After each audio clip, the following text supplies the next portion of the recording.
So I promised everyone I would be doing a deck profile. I came third at BRO with Prison. And to be fair, right, you know, it's a Prison deck profile. I'm sure you guys have seen this deck heaps of times already. So what should I offer you to make it different, right? What is going to be different about this deck? And the first thing is I'm going to probably, after I show you my deck, I'm going to talk about the other cards that I can put in. Then I'm going to talk about, like, how the deck is playing, how you should be playing versus, like, how people are playing against it. And also, like, just my thoughts on how, like, you know, the metagame is regarding this deck. And then also, I'm also going to talk about how I went on the day, right? Because I did actually play, like, crazy games against a lot of players on the day. And it was really good. So I'll just kind of talk about it. It's going to be story time, right? It's going to be story time. Yeah, let's kind of start off the deck. First we have is, like, you know, the zero. Let's just show off the ride line, right? Let's just show off the ride line. It's nothing special. I think you guys have seen it all before. It is the normal stuff, right? Why change something that works? Yeah. Then, you know, let's kind of go through some of the more staple parts of the deck. We have 4 of the Purelight because it's, like, a really good card. Like, why not? Rips cards to prison. All the best. You have to run 4 Cuff Springs, and you also have to run 4 Macarites. They make you prisons without actually having to do anything. Also, it decks your opponent out, and this comes up quite a lot, so this is very, very important. And then we also need, like, the prison itself, right? Why would you not run this? You'd only run this at 1, never run it at 2. I think, you know, well established now. And then you need 1. And then 4 PGs, right? 4 PGs. Yeah, why would you run less than this? Unless we get the order. Unless we get Elementor saying... But then again, you run grade 4, so you probably wouldn't run. So you still run 4 of this, right? So basically, those are the main staples. And then I guess I can just quickly go through the triggers as well. So, you know, I run 4 heals. I run vanilla heals, right? Just because they're very consistent. You can change this up, right? I know a lot of people are running the anti-crit heals because of Gravidia. So that's a pretty good tech. That's a pretty good tech. Or, you know, you can just be lame like me, right? I ran 3 draws. I know a lot of people like running 4 draws instead. It's really up to you. I like to crit, because then if you combo with the overtrigger, you just destroy them. And then I run 8 crit and, like, the Brancate overtrigger. This basically cannot be changed. The only change is, like, you know, add a draw, something like that. That's up to preference. Let's talk about the stuff that I did run, right? So some of the changes, some of the differences. So I ran 4 turquoise. This card is super legit. Yeah, it helped me out really against, like, the Flagberg matchup and things like that. So really, like, I was thinking of, like, running other stuff over this, but in the end I went fully lame and just played this down. It's a nice target for your opponent to attack into. It also hits 15k very easily. So those are the nice pluses. Really worked well. So I really, like, I had this at 3 at some point as well, and I just upped it to 4 because I'm like, yeah, it's just cool. It's a card I don't mind seeing, right? Also, I ran 2 Rouges, right? So when I look at this card, I basically look at it. It's a 15k beater and it's a 15k shield. That's pretty much it. It has a nice effect that you can, like, kind of prison something else, but I don't look at it like that. It's basically just bulky, right? Just bulky. I also run 1 Derry Violet. This is just nice. It's an extra shield against really annoying cards. Something like restanding brew stuff that hits really big with a lot of crits and things like that. I'd use this. Just cool. Just a nice negate, right? Nice negate. Getting rushed, no problem. Here it is, right? And then the grade 1s, we have 4 Cheval Stud, right? Cheval Stud is basically the stud. It's really good. You just prisons anything on the field, let you draw. You can just move it up, just everything. You want 1s as well. This is going to be the main one, grade 1 you have, or you start mulligan for when you try to, like, do your prison, when you're going second. So that's it. And then also I'm running 2 of the Riot Baubles. Now this really came out. This is actually really, really good. I saw a deck run 4 of this, and I'm like, wow, 4 of that's really nice, because then you can get, like, 4 20k shields, right? But when you look at it, it only works when you're grade 4 or greater. Not every time you're grade 4 or greater, then these become just, like, vanilla 5ks. Really annoying. Also, they're grade 1, so in a very desperate situation, you can use them as your going second prison fodder. But most of the time, you know, they're 20ks. They become 20k shields, basically. They get really valuable later on in the game. You don't really need too much. So I think 2 was, like, the perfect number for me. And that's basically the entire deck. If you want to see the deck, there is a deck log underneath as well.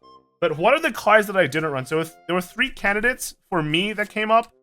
These were the 3 cards, right? So let's kind of first talk about the new card from Festival Collection. So we got Barrage.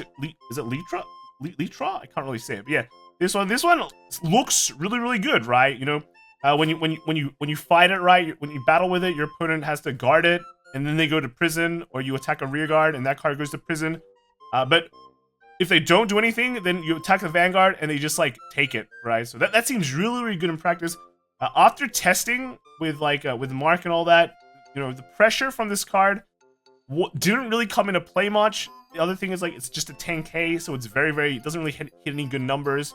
And yeah, it just feels like the value for this card is like not really that great. A lot of the times when you're playing Prison as well, you're going for a very slow and technical game where you play very slowly. That's it. You're a lame deck. You know, you sit there, wait until your opponent decks out. This this thing is just a 5k shield, and then has some offensive pressure, but half the time it doesn't. So I just went, let's just replace this with a turquoise. Let's add a 20k shield. There's going to be more value for that, and that actually worked really well, right? The second one is actually this suppressed gleamer.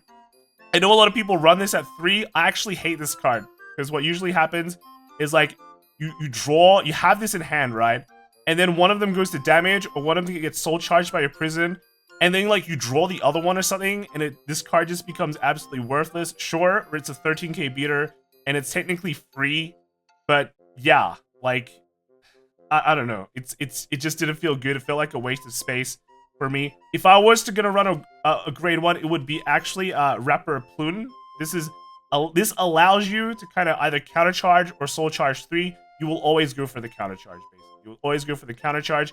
But yeah, I was thinking of running her. It's like an extra grade 1. It's pretty nice. You can put it in a resource battle. If it goes really, really long, then you have an extra resource to work with. But I just went, you know what? You know what I can do? I can just play more conservatively and not worry about it and just run more 20k shields, which is exactly what I did. And that's why she is not in, right? I just learned how to play with the limited resources I have. And that's basically what you really do against a lot of the resource generating, what you do with a lot of the resource generating cards when you build your deck, right? So anything that countercharges, you go, do I actually need this? Can I play my deck differently and be able to just fit in more stuff? And if the answer is yes, then you don't need the countercharge, right? So overall, pretty good. I was quite happy with the deck. It just seemed to work very, very well. And yeah, very, very nice. Okay, so what are the thoughts about Prison in general, like in the current metagame for me? Well, I think Prison is actually not bad. I think a lot of people think they know how to deal with Prison, but they kind of walk into a trap of dealing with it too much, right? So one of the things, like as a Prison player, right, you have to think all the time is, how do I be really annoying, right? How do I make my opponent, give my opponent options and they're all bad, right? So if you know the concept of like it was like Zugzwang in chess, you know, all the moves that they have are bad moves. And that's kind of what you have to develop your game plan into, where you get into a situation where like if they take the damage, they lose, or if they run the risk of losing, or if they don't take the damage, they can't for anything out of Prison. You have to think like that, and that if you're able to think that way, that's how you survive as well, right? That's how you build up a big hand and live, versus just like every turn go serve, and then just hope your opponent's dead. I mean, you can do that if your game goes that swimmingly and your opponent doesn't really do anything to counter you or like play around you. Then you will just steamroll your opponent pretty easily like that. A lot of the times though, people have developed like a way to kind of half counter you, but you know, in a situation where they're just they're playing the game to not lose versus to win. Right, so I'm not sure if you guys totally understand it, but I think the easiest way that people have been taught how to counter Prison is just to empty their soul ASAP, and then, you know, then when I ride Purelight, there's nothing in soul for me to prison, right? And then I can't build up a big prison. But what that also means is that you don't have any soul to play with, and that's fine with me. That's actually fine with me. If you can't Soul Blast 2 to retire my front row or do your thing, then I'm quite happy to just like to watch you empty your soul, right? So you have to think kind of a bit. You have to use, as a player playing against Prison, you do have to use your brain more against more rather than just like Soul Blast everything and hope for the best, right? And yeah, again, as a Prison player, you will want to kind of develop towards that situation and also kind of understand what the decks in the metagame also can do to you, right? So for example, against something like Bruce, you really want to give Bruce 2-3 damage, that means they'll just annihilate you, right? You're giving them a big turn, and if your hand is not ready, then, you know, you're dead. So there's a lot of those things. Basically, just a lot of basic Vanguard, right? There's a lot of basic Vanguard. There is one thing, though, that, you know, didn't really come up for me, but, you know, can actually come up, and that is, when do you develop your prison, right? So that seems like a really, really dumb idea. You're like, you just put it down, right? You search for it, you play it down, and then you rest whatever you can, and soul charge 3, right? That's it's just that easy, right? It's just that easy. So there are situations where, and there is one that really stood out that I never came up for me in BRO, and that is when you're playing against a deck that can bash you with stuff that they put in the prison. So for example, the easiest one is Mahar Nirvana, right? So you play against Nirvana, you go second, and then you get a prison, you put down the prison. On grade 2, you ride your pink, right? And then they put in an Esmeralda, and then the next turn they just slap your face, and then you're dead. That seems like a really bad idea. But there is like an easy counter to this, and this actually, if you watch WGP way back, you would see this happen as well, is that, you know, you could just search for the prison, and then not play it on your grade 1. And then, like, sure, you miss out on a pink prison, right? But it also means your opponent cannot put down a good card into the prison and then just call it out and start smacking your face. That's like, that is something you should be careful of, because, you know, losing is pretty bad, right? Getting rushed like that is pretty bad. That is one of the losing conditions of prison. And at the same time, they empty their soul for something that is actually useful, right? For something that is actually useful. So, you just have to think the matchup. If I put down my prison right now, do I die? If the answer is yes, you can delay a turn, especially when you don't have any good cards, right? Sometimes you'll have a hand where you have no grade 1s. So what do? Do you stop putting down your triggers, or do you put down your perfect guard? There is a third option, and that is you don't put anything down. You just wait for it. Remember, pink is pretty good. It gets rid of a card from their hand, right? That you put in the prison. But then again, they can also get that card back if they want to, and they have a choice on what to put into the prison. So it's usually not good for you, right? It's usually not good for you, whatever they put there. So you can just skip it. Again, just skip it. It's one prison. It's one prison, sure, right? It's one, but later on, you get, with a Seraph Purelight, you get like 6 or a lot more.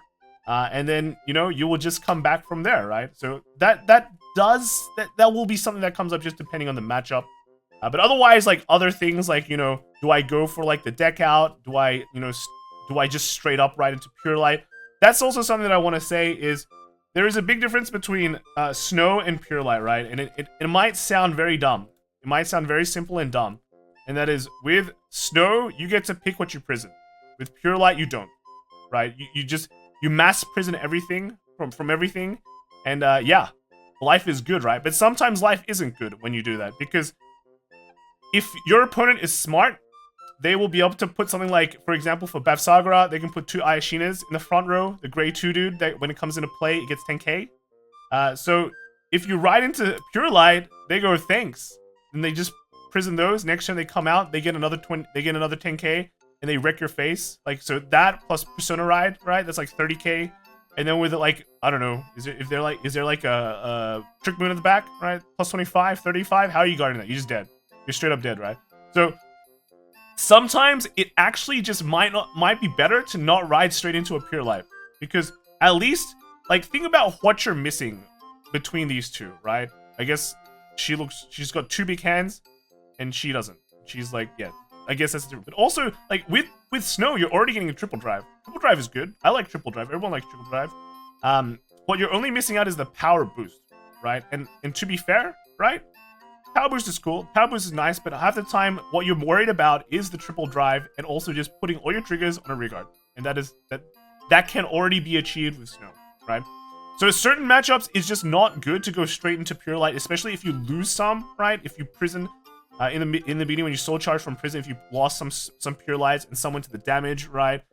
Your Purelights might be a good commodity to, like, kind of seal out the game later. So you can actually just stay like 1 or 2 turns on the Snow, and then just kind of target removal. So let's say your opponent, again, like, I'm just using the Bavsagar example, right? Your opponent has like Trick Moons in the back, and it's got Ayashinas in the front, right? What is it? What is good? You have a Purelight in hand. You could go straight into Purelight. They prison their Aishinas, and then, you know, it feels bad. Or what you could do is you could just stay here, prison the Trick Moons, and then attack into the Aishinas. And then, you know, the next turn after that, they probably have no damage. Like, no damage they can use. And then they have no good cards. They could spend their hand guarding, like a triple driving Snow into an Aishina. Or they could just let the Aishina die. And that is one less Aishina you have to worry about, right? But then also their Trick Moons are stuck in the damage in the prison, and they've got no good way to get out. So you basically bought yourself like a whole turn, right? And then after that, hey, they have a weak turn. You go into Purelight after that, and then, you know, that's... You've kind of grabbed like a bunch of more resources from them, put them all in the prison. Then you can do something like deal only 1 damage, so it's very hard to free more of their cards from prison. They kind of stay. So it's all about just kind of how do you make your opponent like be very annoying to your opponent, like make your opponent make not great decisions and make them pick between like the least bad decision. That's something that you really have to learn as prison. And I think a lot of people just kind of see a grade 4 and go straight into grade 4 and go herp. Yes, I ripped 2 cards from the hand, and life is good, right? Life is good. So since I'm kind of talking about like, you know, keeping stuff in prison, controlling your opponent, one of the other things you have to really understand as well is controlling your opponent's damage and resources.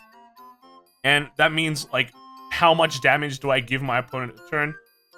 There's a really easy way to do this, right? Is that if giving your opponent 1 damage doesn't kill you next turn, it doesn't give your opponent a big turn where they can kill you with, then you can give your opponent a damage, right?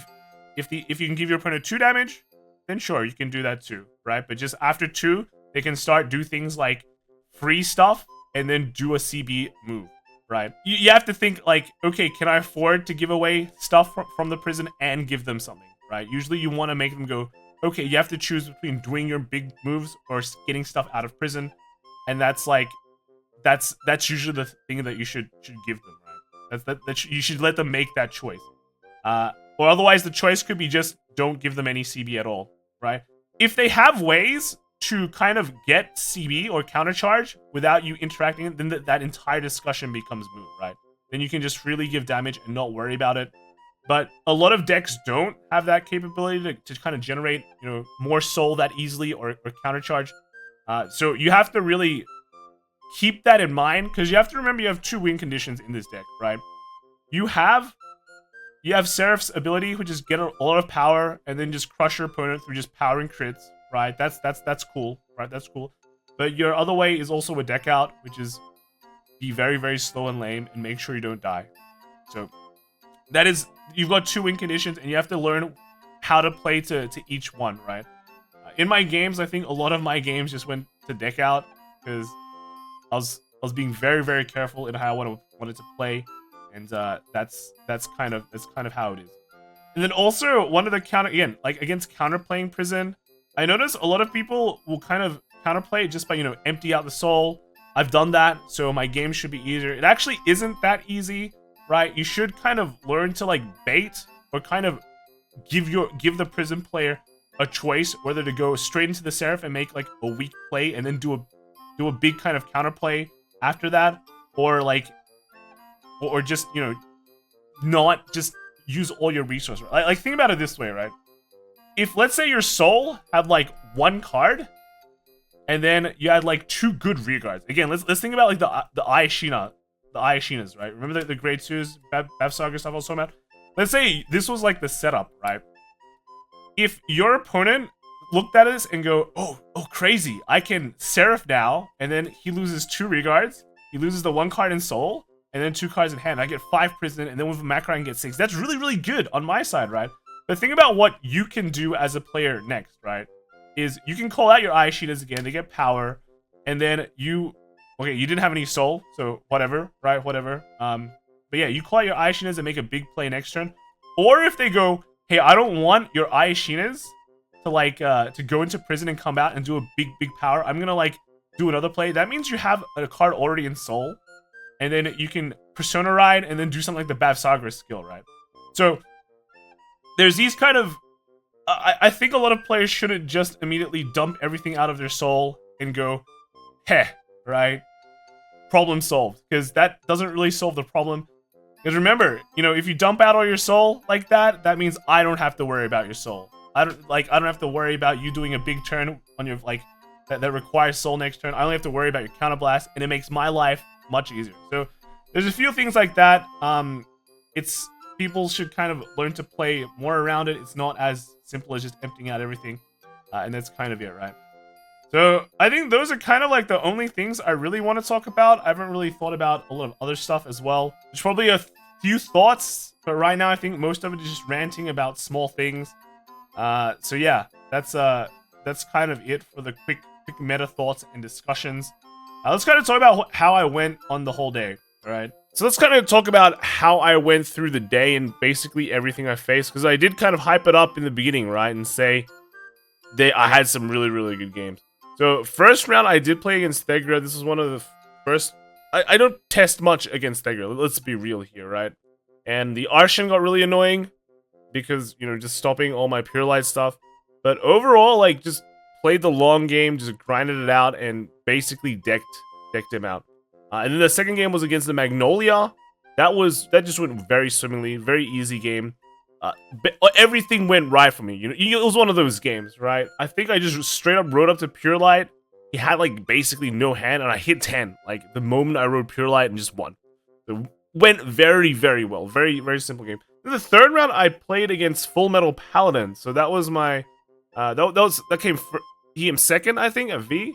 And that was actually a hard game. So key situations that popped up was I went second again.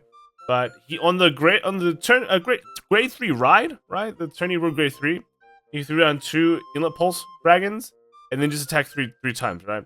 But I think on like the first attack, I got an OT because you take the first attack anyway because of just the multi attacks are coming, and that you know bought me a turn. And then I just kind of attacked his Inlet Pulses to kind of get rid of them. He was playing Order a Berg though, so he can Spiritual Body Condensation the Inlet Pulse that went to at least one Inlet Pulse, right? So that was a bummer, but at the same time, I think it's still correct because you know if he doesn't have Condensation, then you know Inlet Pulses are gone, right?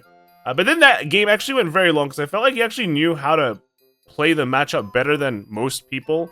One, like every single turn that he did was relatively strong, right? So that's one of the things where like when you play against Prison, you expend all your resources to do nothing, but he was still able to mount big attacks that I basically throw my whole hand down to guard.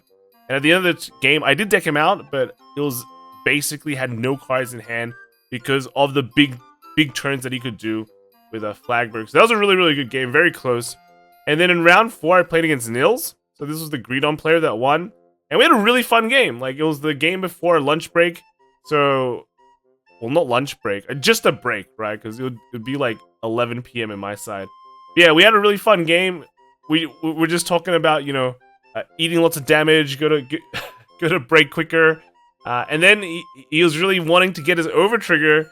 The moment he said that, I just Malachite him or Makarite him and got the overtrigger out of his deck. So that was really fun. Eventually decked him out as well, because that's how Greedon works, you know.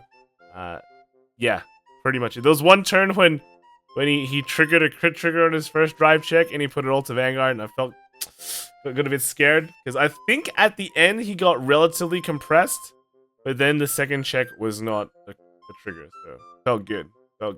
And after the break, I played against Top Deck Heroes Philip. Now, this was actually a really, really crazy game we had.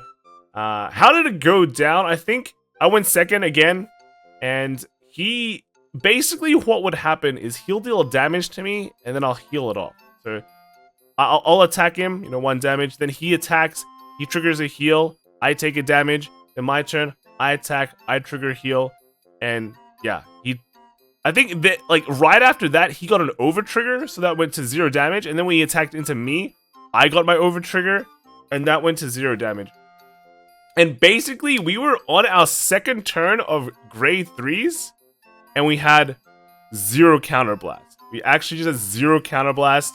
So what he did something very interesting. So when you're entering these situations where you're like not really known, I felt quite you know happy, or like quite it just felt fine for me, because I know that I probably had more experience playing the game than Philip, and you're reaching one of those situations where it's like those 5% maybe less games where it's just like a really, really weird situation. And you're basically relying on instinct, game sense, or like game knowledge and things like that, or just experience to kind of navigate through the game. And I felt I was quite happy with that because, you know, I already had like a general idea of what was gonna happen. And with me, like I knew he had to be aggressive because he's the Bruce player, and he had to he was playing grade 4 Bruce. I forgot to mention. Yeah, he was the Bruce player. And he was on a clock. If he wanted to do anything, he needed to soul charge a lot. And that works to my game plan, which is eventually just deck people out, right? So I had a big game plan, a long-term game plan. But overall, I felt, you know, pretty good. So what he did, and I was relatively impressed with this, he went for my rear guard instead to keep me on 0 damage. And then with me, I just attacked his Vanguard. I didn't ride up to grade 4 because that would kind of be a waste of a CB. I had a way to get a triple drive, though. So that's something to consider. I could just attack the Vanguard and deal a damage and not feel too bad. Because the other thing against Bruce, right, is Bruce has 2 big turns. And he'll have like 1 big turn when I'm at 0 damage. So I could just like no guard the whole thing and feel pretty good. Eventually, like it was like an insanely low damage game, right? The key situation came up when I think it was on 2 or 3, I think 2 or 3 damage. I think it was 3 damage, all face down. Right, and I was attacking his Vanguard, and he could no guard to kind of get some damage in order to make another big turn, or just guard it. And he decided to guard it. So, looking back, or after the game, like he knew that was like kind of a misplay. For me though, like it was kind of the situation where, you know, if he took it, right, I just kind of, if I got any crits, I put it on the side, and then just allow him to have 1 damage. And then just kind of tank his next turn. Because it wouldn't have been big anyway. I think it was like getting low on deck count too. I think it was at around 11 cards in deck or so. Or 11. And then he'd draw and go to 10. Some number like that. It just means that if he was to soul charge a lot, he'd be capped, right? Because if he soul charges too much, then he can't triple drive, etc, etc. So for me, it felt I felt like I was still in control, but he recognized at the end of the game, it was kind of bad for him because then he was like missing like 1 soul charge in order to like make something like bigger. And also with Seraph, Purelight, right? As long as with Bruce they want to make soul, right? And after their first push, generally their soul goes down. So if I Purelight 1 turn and then next turn Purelight again, I drain like 4 soul. And if he has no CB to work with, again, he can't do anything. So that was basically the key moment of the game. It got very, very technical, but you know, for a player like Philip, I think we talked before and he said it was a more casual player. I think he did really, really well, and it just adds to like kind of the experience that you get, and you basically learn from these experiences, right? So it was a very technical game, and I was really impressed with how he played. So GG's, right? And then in round 6, I played against Manlong. This was actually the one of the few times I went first. And the game, like, actually wasn't too good, right? Basically what I do is I hit a crit, then I hit a crit, and then it was something like crit OT. And then he also missed his grade 4. So yeah, that was one of the quickest games I played the whole day. And then in round 7, I played against Karan. And against Karan, I went second and I bricked. So it was one of those games where I mulligan, and then my hand is all grade 2s, and then a prison, and then I draw something, and I can't do anything. So I had to discard like cuff, like my hand was like 2 Macarites and 2 cuff springs, at least. And then I think I drew like another cuff spring. And then I'm like, what is this hand? I couldn't even rest my Vanguard. Well, I could rest my Vanguard to get a prison, but I couldn't rest anything else to put down a prison turn 1. So I'm like, okay, let's just screw it. Let's forget. I don't need it. But then come like grade 2, I didn't have anything. I had to put down a cuff spring, okay, and then rest that for the prison, and that felt really, really bad because like by the time I rode grade 3. I lost a lot of cuff springs and Macarites already. Like, I just had nothing else to basically discard with. And yeah, that's kind of my win condition. I think at the end of the game, Karan had like 4 cards in his deck going into his turn. So if I had like one more Cuff Spring, I think I would have won the game. It would have stopped like one of his attacks and I would have won. But yeah, it became like super grindy. One thing I did notice though is I don't think Karan really knew the matchup too well, because he discarded his like Ashens, right? Basically the guy that stops me from like basically the resist guy, but not resist, right? The grade 2. But he discarded that guy to right early, and then that just kind of let me control certain parts of the game better. So even though I was in a really, really bad position, I could kind of play it super lame and super slow and kind of come back from there. And then so I was down X1, but my tiebreakers were really good, because like if you think about it, my tiebreakers was Nils, which kept on winning, like as a green on player, like crazy, right? I also had like Manlong, who kept on winning as well, so that was very, very cool. And then I had Karan, who was undefeated, right? And so yeah, my tiebreakers went from actual like garbage into like one of the best. I went to the last round. I played against Zorga. It was Wolfram, and yeah, it was Zorga X1 Zorga Graves. So really, really not something that you'd expect. But what I did was I kind of controlled the game. I just eventually just controlled the game. I knew like Zorga does require a lot of Soul Blast. So one of the key things though is that I did trigger a crit on the first turn, and then 2 of his Prison Dragons went away, and that was like a big feels bad.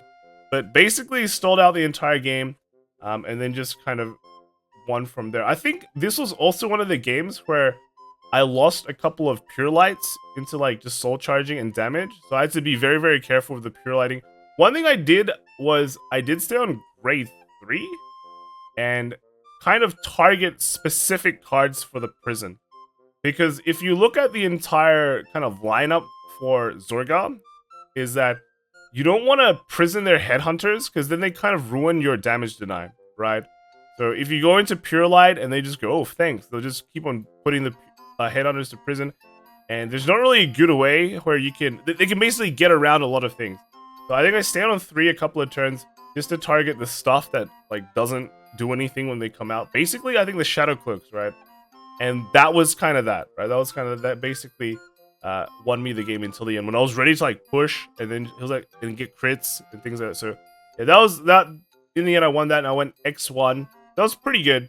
So going to top 8, I was originally going to be facing Manlong, but then because Muzrax dropped, it moved Niels up, and then it moved the rankings a bit. So I was gonna face a Romain who's playing Bav Sagara. And to be fair, that was kind of scary, because if Bav Sagara went first, they can just go, right? If they got their pieces, like got their correct pieces, and they could just try and lane ASAP, I would be in a bit of trouble. And I was just doing some research pre-game and going, maybe this is one of those games again where I don't want to ride Purelight, because he has Aishina, and then I would just call them out for free, and I would... Well, not for free, but he'll call them out, he'll get a bunch of power on them, and it'll be really, really hard to guard. So, I actually went second against that game, and that felt kind of bad. Now, it didn't go insanely awful, though, right? He did get out a bunch of Aishinas, which I would want to attack into, right, and get rid of. But he didn't get that many... He didn't get Trick Moons, and he didn't get Spear. Right, that was the key thing. If he had Spear and Trick Moon, I'd be in a lot of trouble. But he only got Sword and no Trick Moon. That means that I could start... When he equipped right, he couldn't double equip immediately. And then also, I could kind of slow it down a bit. Where, you know, I don't have to give him so much CB. Where he can then start using CB and killing me, right? So it went really slow. I know this is another game where I lost Purelights, right? Seems like a very normal thing now. I lost 2 Purelights to Soul Charge and damage, so I had to be a bit more careful. But at the same time, I don't want to immediately go into Purelight, because again, I don't want to give him the opportunity to put Aishinas into prison. So what I did was he developed a full row of Aishinas. I would attack rear and then like prison his like back row, or basically stuff that doesn't come out and get plus 10k, and then slow down the game. So if it, like initially I thought I was in a lot of trouble, but then after that, you know, slow down the game a lot, and then it became like a deck out. Basically went to deck out, but there was still like a very specific scenario where I had to like really play around his over trigger, because his over trigger was still in the deck for basically the entire game, right? There was like, because I actually didn't get that many PGs as well. I basically had one PG for a very long time, and I had to like hard guard the Vanguard column. Luckily for me, he didn't have any crits on the Vanguard's column because he couldn't Soul Blast. But he had a Trick Moon, and that Trick Moon was like 25. And again, you know, with the Bav Saga, Persona Ride, and things like that, and the 10k Power Bomb, it was like hitting 58. And I was like looking, hey, if he triggers the over trigger here, and I use my null now, I'm gonna be in trouble. So I'm gonna have to hard guard like 58k. And then if he triggers like the over trigger and breaks my guard, at least he still needs to hit a crit, because I'll still on 4 damage. So he needs to hit like over trigger and crit to win, and then I can PG the second attack, or PG whatever the crit, well, the over trigger goes onto, and I think I'll be fine, right? I think I'll be fine. Yeah, but luckily for me, the over trigger actually didn't come out until way later. It was like the 3rd card from the bottom of the deck, and like at that point he had to like no guard and attack. But it doesn't matter, because then he just deck out. But yeah, it reached like basically reached deck out levels at the end, and both of us were not attacking with our Vanguard. But you know, again, I like he had a lot of prison, so my stuff got a lot of power pumps, and his one didn't. So I could easily guard his attacks, but then my one just kind of drained his hand very quickly. So that's how I got that win. Then in top 4, I played against Manlong. Unfortunately, the reverse happened to me. Because it went like last time I played against him in Swiss, everything went my way, right? Everything went my way. This time I missed my grade 4. I went second. I missed my grade 4, and yeah, he just went off, and I couldn't. I just died. Right? I just died. Felt bad. But then in the 3rd and 4th place playoff, I had to play against just a Flagberg deck, and I actually thought I was gonna lose this matchup, because I went second. He rushed me. And what would happen is like he'd rush me and I'd no guard, but then I just get no triggers at all. So I was at like 3 damage on grade 3, while you know, just basically no triggers in hand as well. So there's like no triggers in hand, no triggers in damage zone as well. Also opening like in this game, I opened really bad, right? I opened my prison. So yeah, and no Purelights. Open prison, no Purelights. So basically this is just like uber bad. But then on my triple drive on my grade 3, I got 2 heals. So it bought me a turn at least, or bought me some leeway. And the next turn he hit double crit, I think. So I just went back up to 4 damage. So yeah, that was rough. But after that, I did eventually draw my Purelights. Like kind of everything started reversing.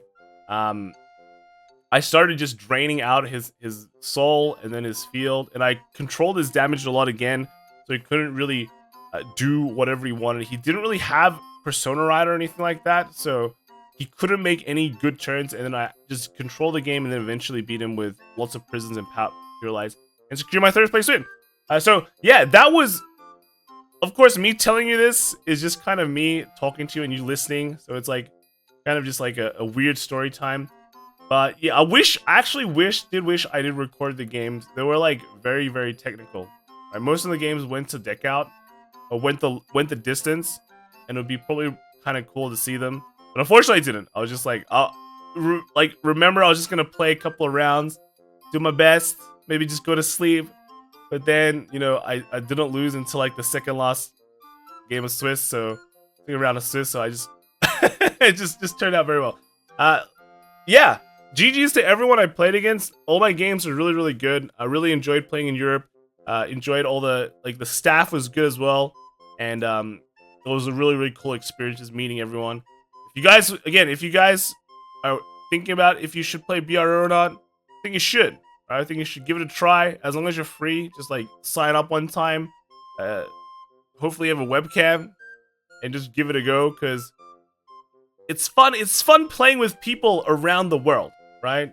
Not just the same locals you meet, just a different area, a different region. They play differently. They have different ideas. So I think that's a very good experience. So with that, thanks for watching the video, everyone, and I'll see you guys next time. Okay, bye.